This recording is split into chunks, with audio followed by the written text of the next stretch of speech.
송원 TV입니다. 방송에 들어가기 전에 잔소리 좀 하고 진행하겠습니다. 구독자 얘기입니다.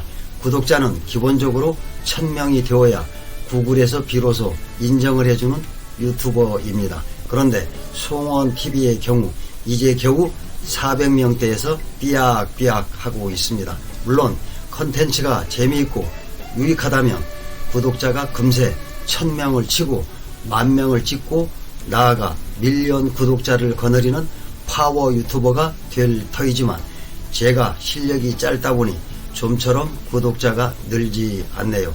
하여 구독자가 1000명이 될 때까지는 귀찮게 좀 해드리겠습니다. 이쁘게 봐주세요. 일생일대 가장 큰 대사라면 아이들을 키워서 시집을 보내고 장가를 보내는 일일 것입니다. 이렇게 함으로써 일단 큰 틀에서 부모로서의 역할은 다했다고 볼 수 있겠죠. 그런데 이 같은 대사를 석 달 만에 두 놈을 시집을 보내고 장가를 보내는 일이 가능한 일일까요? 물론 가능할 수도 있겠죠. 그러나 결코 흔치 않은 일이라고 생각합니다. 그런데 제 경우가 바로 그러합니다. 정확히 지난 2월 27일 연년생인 작은 놈인 아들놈이 먼저 장가를 들고 이어서 이번 5월 29일에 딸애를 시집을 보냈으니 정확히 3개월 만이죠. 물론 이렇게 하고 싶어서 한 건 당연히 아니죠. 장가를 혼자 가는 것도 아니고 상대성이 있는 데다 불가피한 사정 때문에 석 달 만에 2번의 대사를 치르게 되었습니다. 그러다 보니 가장 고민스러운 일이 청첩장을 보내는 일이었습니다. 모조리 2번에 걸쳐서 다 보내야 되는 것인지 아니면 한 번 보냈던 지인에게는 보내지 말아야 하는 것인지 고민을 거듭한 끝에 나름대로 기준을 정했습니다. 대전제는 일단 한 번 보냈던 곳은 보내지 말기로 정했습니다. 그러나 친분 정도나 관계 등을 고려해 그런 경우는 선별적으로 2번 보내기로 했습니다.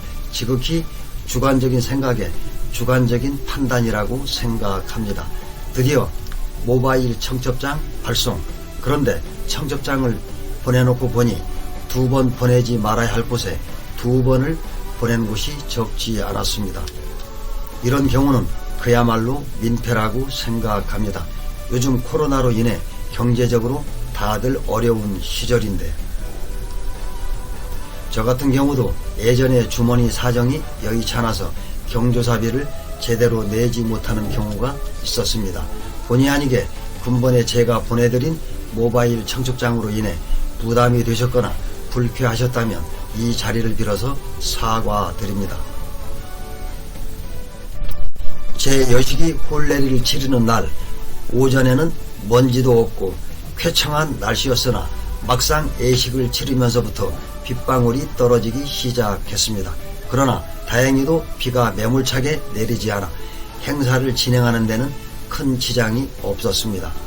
바쁘신 가운데도 제 여식 혼례에 기꺼이 찾아주셔서 축하해 주시고 호언해 주신 분들께 머리 숙여 심심한 감사를 드립니다. 사람들은 석 달 만에 2놈을 시집 보내고 장가 보내고 복이 터졌다고 하는데 글쎄요, 아직은 잘 모르겠습니다. 이제 아이들이 떠난 공간에는 초로의 2 사람만이 덩그러니 남게 되었습니다. 한동안은 이런 생활에 적응이 잘 될 것 같지 않다는 생각이 드네요. 이러한 삶의 사이클 속에서 이제 나도 영그러 가는구나. 이제 나도 나를 찾는 노력을 기울여야 되겠구나 라는 생각 등등 만감이 교차되었습니다. 딸애가 불쑥 다른 아빠들은 딸 시집 보낼 때 운다는데 왜 안 울어? 하는 것이었습니다. 글쎄요, 제 경우는 눈물이 나지 않더라고요. 적어도 아직까지는. 오늘은 제 개인적인 얘기지만 아주 드물게 3개월 만에 2놈을 시집 보내고 장가 보내는 얘기 전해드렸습니다.